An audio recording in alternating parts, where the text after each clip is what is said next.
मैंने कहा एक चीज मेरी बात नहीं समझे कि जो विद्वान है वो ब्राह्मण है। बिल्कुल ठीक बात है। और जब विद्वान है वो ब्राह्मण है और जातीयता की बात की जाए तो गीता को भगवान कृष्ण ने कहा, अर्जुन यादव थे उन्होंने सुना, कृष्ण यादव थे, उनका वाक्यांश आता है श्रीमद् भागवत कथा में। तो जिसका वंश है वो वंश वाला अपनी वंश की वंशावली कहने में भी उसे हर्ज है, उसको क्यों रोका जा रहा है? उसको नहीं रोकना चाहिए।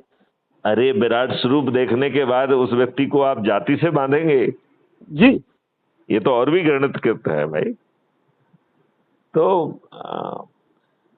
चलिए, आपसे अच्छी बात हुई और मैं जो है इस लड़ाई में आपके साथ हूँ। और मेरा जो है जो हमारी वार्तालाप है एज यूजुअल रिकॉर्ड होती है, इसको मैं अपलोड भी करूंगा जी। आप निश्चित तौर पे ये मेरा वक्तव्य कहलाएगा। जी जी बिल्कुल बिल्कुल बिल्कुल, है ना। तो मैं आपकी बात से पूरी तरह से सहमत हूँ। और अब समय आ गया है कि हर भारतीय को अच्छा भारत मिले यार। कब तक जो है गुलामी करोगे यार?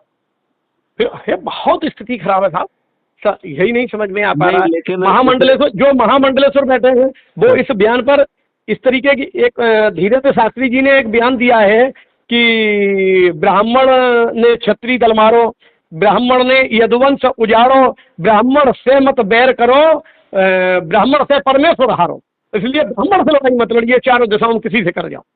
ऐसे ऐसे बयान दे रहे हैं लोग।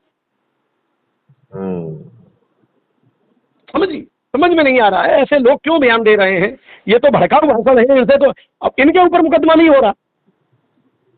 ये तो बहुत बुरी बात है। और भी मैं तो कह रहा हूँ मानव सुलभ कार्य करो ना। जो मानवता को दर्शक होता है, मानवता तो रखो यार।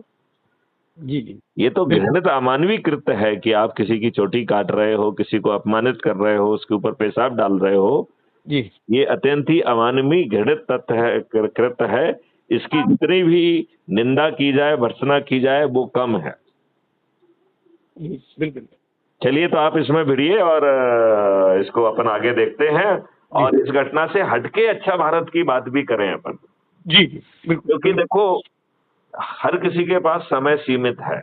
जी जी जी बिल्कुल। हमने समय रहते कार्रवाई नहीं की तो आगे हालात और भी खराब हो जाएंगे। बिल्कुल बिल्कुल, है ना। चलिए, जय हिंद, जय भारत, वंदे मातरम, जय गुरुदेव।